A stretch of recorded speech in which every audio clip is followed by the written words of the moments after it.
ইলিশের মৌসুম শুরুকালীন যেমন দাম ছিল এখনও শেষ পর্যায়ে এসেও আমরা কিছুটা পরিবর্তন দেখতে পাচ্ছি। প্রায় 100 টাকা থেকে 50 টাকা পরিবর্তন দেখতে পাচ্ছি। প্রিয় দর্শক, এবছর ইলিশ মাছের বাজার বিগত বছরগুলোতে কিন্তু মার্কেটে কম আমদানি হচ্ছে এবং মাছ নদীতে কম ধরা পড়া, এই যেন বিপাকে পড়ে গিয়েছে ব্যবসায়িক, এক একজন ব্যবসায়িকের সেই চিন্তার ভাঁজ পড়ে গিয়েছে। এবছর মাছ বিক্রি হচ্ছে কম, অতিরিক্ত মাছের দাম থাকায়।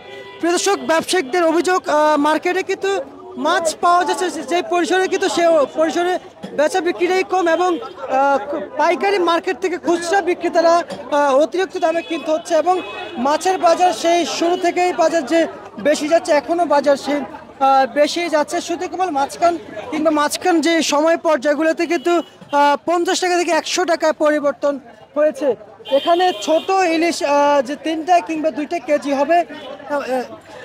হবে প্রতি কেজি বিক্রি চলছে। 3টা কিংবা 2টা ইলিশ মাছ ওজন দিলে 1 কেজি হবে, সেই ইলিশ মাছ বিক্রি চলছে আজকের বাজারে 800 টাকা থেকে 900 টাকার ভিতরেই। এবং আজকের বাজারে 1 কেজি 900 গ্রাম এবং 2 কেজি ওজনের ইলিশ মার্কেটে 2600 টাকা থেকে 2700, নিচে 2500 টাকা বিক্রি চলছে। তবে ইলিশের কোয়ালিটি দেখতে হবে, এমনটি জানিয়েছেন ব্যবসায়িকরা। প্রিয় দর্শক, এদিকে 1 কেজি ওজনের ইলিশ মার্কেটে 2000 টাকা থেকে 1900 টাকায় বিক্রি চলছে।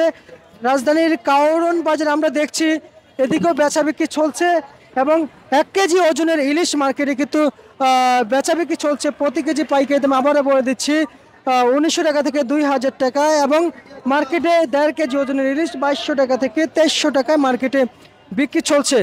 ইলিশের বাজার এই বছর আর কমার সম্ভাবনা দেখছেন না এবং ভারতে এবছর যাবে না ইলিশ।